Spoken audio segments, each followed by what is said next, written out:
Hello everyone, welcome back to our channel Tasty Treats by Roja. Today's recipe omelette masala curry. I think ఎన్నోసార్లు omelette వేసి ఉంటారు. ఆమ్లెట్తో curry ఎప్పుడు try చేసి ఉండకపోతే ఒకసారి చేసి చూడండి, చాలా బాగుంటుంది. Let's get in to the video. ఒక మిక్సింగ్ బౌల్లో 4 eggsని బ్రేక్ చేసి వేస్తున్నాను. ఇప్పుడు ఇందులోకి టేస్ట్కి సరిపోయేంత సాల్ట్, పావు టీ స్పూన్ కన్నా తక్కువ పసుపు, ఇంకా కొద్దిగా కారం వేసుకోవాలి. చిన్న ఉల్లిపాయని ఇలా చిన్న చిన్నగా కట్ చేసి వేస్తున్నాను. ఫైనల్గా కొద్దిగా కొత్తిమీర కూడా వేసుకోవాలి, ఫైన్గా చాప్ చేసుకొని. ఇప్పుడు వీటిని మొత్తం కలిసేలాగా కలుపుకుంటూ బీట్ చేసుకోవాలి. ఆమ్లెట్ పర్ఫెక్ట్గా ఫ్లఫీగా రావాలంటే బాగా బీట్ చేసుకోవాలి, అప్పుడే సాఫ్ట్గా ఫ్లఫీగా వస్తాయి. ఆమ్లెట్ వేసుకోవడానికి ఇలా చిన్న తడకా ప్యాన్ ఉంటుంది కదా, అందులో కొద్దిగా ఆయిల్ వేసుకుని ఆమ్లెట్ వేసుకోవడమే. ఇలా అన్నా వేసుకోవచ్చు, లేదంటే ఒకేసారి ఆమ్లెట్ వేసేసుకొని చిన్న చిన్న ముక్కలుగా కట్ చేసి వేసుకోవచ్చు.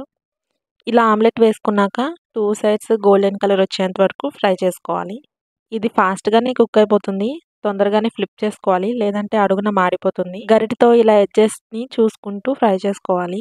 ఇలా ఫ్లిప్ చేసుకున్నాక ఇంకో 1 minute అలా ఫ్రై చేసుకున్నాక ప్యాన్ నుండి సపరేట్ చేసుకోవడమే. లో ఫ్లేమ్లోనే ఫ్రై చేసుకోవాలి. ఇదొక వే ఆఫ్ మెథడ్. ఇంకా డిఫరెంట్గా కొత్తగా ఉండాలనుకుంటే గుంట పునుగులు స్టాండ్ ఉంటుంది కదా, అందులో కూడా వేసుకొని చేసుకోవచ్చు. మీకు ఉన్నంత టైంలో మీ ఓపికను బట్టి మీకు కావాల్సినట్టుగా వేసుకోవచ్చు. బీట్ చేసుకున్న 4 eggsతో ఇలా 4 ఆమ్లెట్స్ వేసాను.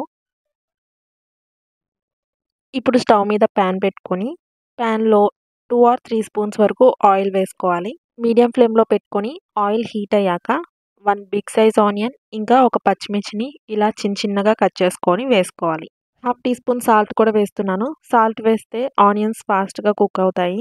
ఆనియన్స్ని ఇలా లైట్ గోల్డెన్ కలర్ వచ్చేంత వరకు ఫ్రై చేసుకోవాలి. ఇప్పుడు మసాలాస్ యాడ్ చేసే టైం అన్నమాట. చిటికెడు పసుపు, 1 టీ స్పూన్ కారం, 1/2 teaspoon garam masala, 1 teaspoon అల్లం వెల్లుల్లి పేస్ట్. That's it. ఇవన్నీ మొత్తం కలిసేలా కలుపుకుంటూ అల్లం వెల్లుల్లి పేస్ట్ పచ్చివాసన పోయేంత వరకు ఫ్రై చేసుకోవాలి. 1 minute లోపే ఫ్రై అయిపోతుంది. అలాగే ఎక్కువసేపు ఫ్రై చేయకూడదు, కారం మాడిపోతుంది. 2 మీడియం సైజ్ టొమాటోస్ని ఇలా స్లైసెస్ కింద కట్ చేసి వేసుకోవాలి. టొమాటోస్ వేసాక ఇంకోసారి మొత్తం కలిసేలా మిక్స్ చేసుకొని టొమాటోస్ కుక్ అవ్వడానికి కొద్దిగా వాటర్ యాడ్ చేసుకోవాలి. ఇంకోసారి జస్ట్ అలా మిక్స్ చేసుకున్నాక మూత పెట్టేసి లో ఫ్లేమ్లో 5 minutes కుక్ చేసుకోవాలి. 5 minutes తర్వాత టొమాటోస్ ఇలా సాఫ్ట్గా కుక్ అయిపోయి ఉంటుంది. టొమాటోస్ ఇలా ముక్కలుగా ఇష్టం లేకపోతే గరిటెతో లైట్గా ఇలా మ్యాష్ చేసుకోవచ్చు. ఇదంతా కాదనుకుంటే టొమాటోస్ని పేస్ట్ చేసుకొని యాడ్ చేసుకొని కుక్ చేసుకోవచ్చు. మీకు ఎలా నచ్చితే అలా యాడ్ చేసుకోండి.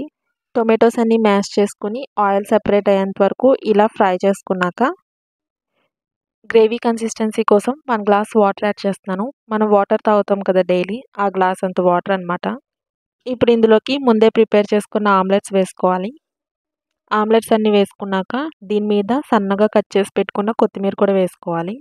ఈ స్టేజ్లోనే సాల్ట్ సరిపోతే చెక్ చేసుకొని యాడ్ చేసుకోండి. నాకైతే సరిపోయింది. ఇంకా మూత పెట్టేసి మీడియం ఫ్లేమ్లో 5 minutes కుక్ చేసుకోవాలి. 5 minutes తర్వాత మూత తీసి ఇంకో వైపుకి ఫ్లిప్ చేసుకొని ఇంకో 2 minutes అలా కుక్ చేసుకున్నాక సర్వ్ చేసుకోవడమే. ఫ్లిప్ చేసేటప్పుడు కేర్ఫుల్గా ఫ్లిప్ చేయండి. ఆమ్లెట్ ఆల్రెడీ సాఫ్ట్గా కుక్ అయిపోయి చాలా డెలికేట్గా ఉంటుంది. గ్రేవీ కన్సిస్టెన్సీ ఇలా ఉండాలి.